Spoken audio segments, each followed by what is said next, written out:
6-Minute English. From BBC Learning English. Hello, this is 6-Minute English. I'm Neil. And I'm Sam. Sam, do you remember the first time you voted? No, I don't, but I remember being very keen to do it.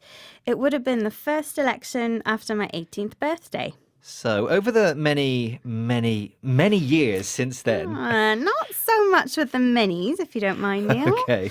In the very few years since then. Yeah, that's more like it. In the years since then, have your political views changed very much? I think my political views are a lot better informed now. I think the decisions I make are based on a better understanding of the political situation, but I still generally agree with the same things I did when I was younger, I think. There is a belief that as we get older, we become more right-wing in our political views and opinions.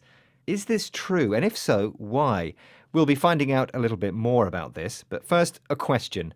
What was the first UK general election in which 18-year-olds could vote?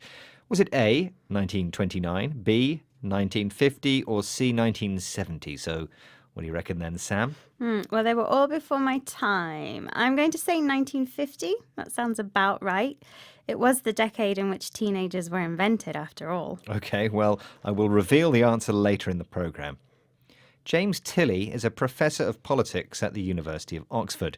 He appeared recently on BBC Radio 4's programme Analysis and was asked why, if it is true, do we become more right-wing as we get older? What does he think? The question of whether age affects our political views is a tricky one. I think probably the most plausible explanation is that people just generally become a bit more resistant to change as they get older. And I think also that they tend to perhaps become less idealistic. So, what reasons does he give? Well, he talks about what he thinks are the most plausible explanations. Plausible is an adjective, which means something is believable. It's reasonable and it makes sense. And what are the plausible explanations? Well, he says that generally, as we get older, we like to have more stability in our lives. We don't like change. In fact, we're resistant to change. That means we're against change. When we are younger, we might like the idea of revolution. We might be very idealistic. This means, for example, we might think that we can and should change the world to make things better.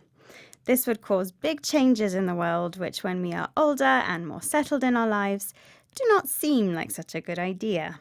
Let's listen again. The question of whether age affects our political views is a tricky one. I think probably the most plausible explanation is that people just generally become a bit more resistant to change as they get older. And I think also that they tend to perhaps become less idealistic. Professor Tilley goes on to explain more about why being resistant to change might lead people to support more right-wing policies. So if parties on the right represent a platform which is perhaps more favourable to the status quo, it's perhaps more about pragmatism than it is about idealism, then that might be more attractive to older people than younger people. So, what is seen as the appeal of moving to the right? Political parties have a particular set of policies. This is sometimes known as their platform. Professor Tilley says that if their platforms support the status quo, they might be more attractive to older people. The status quo is a Latin phrase we use in English to refer to the situation as it is now. That is, one that is not going to change. Traditionally, it's parties of the centre-right that seem to be more supportive of the status quo. So, as we get older, he says our political views are less about idealism and more about pragmatism. Pragmatism is being practical and realistic about what can be achieved and how it can be achieved. But of course, this doesn't apply to everyone, and just because people seem to move more to the right as they get older, doesn't mean that they completely change their politics. Let's hear Professor Tilley again.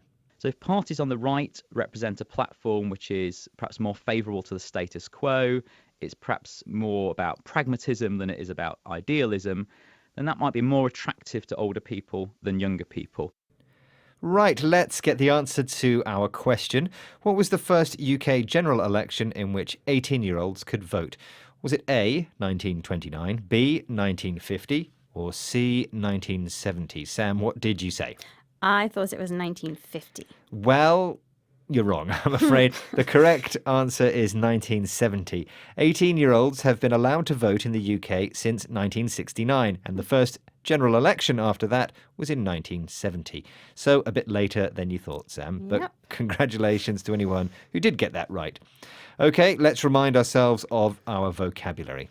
Yes, first we had plausible, an adjective that means believable or possible. Being resistant to something means you are against it and don't want it to happen. If you're idealistic, you have a clear and simple moral view of how things should be. This contrasts with one of our other words, pragmatism. This noun is the idea of being realistic and practical about what can be achieved. A platform can describe the policies and ideas of a political party or politician, and the status quo is the unchanging situation as it is now. Okay, thank you, Sam. That's all from us in this programme. Do join us again. And if you can't wait, you can find lots more BBC Learning English online, on social media and on our app. Goodbye. Bye. 6 Minute English. From BBC Learning English. Thank you so much for watching this video. I hope you enjoyed it. We have many more exciting videos to help you improve your English.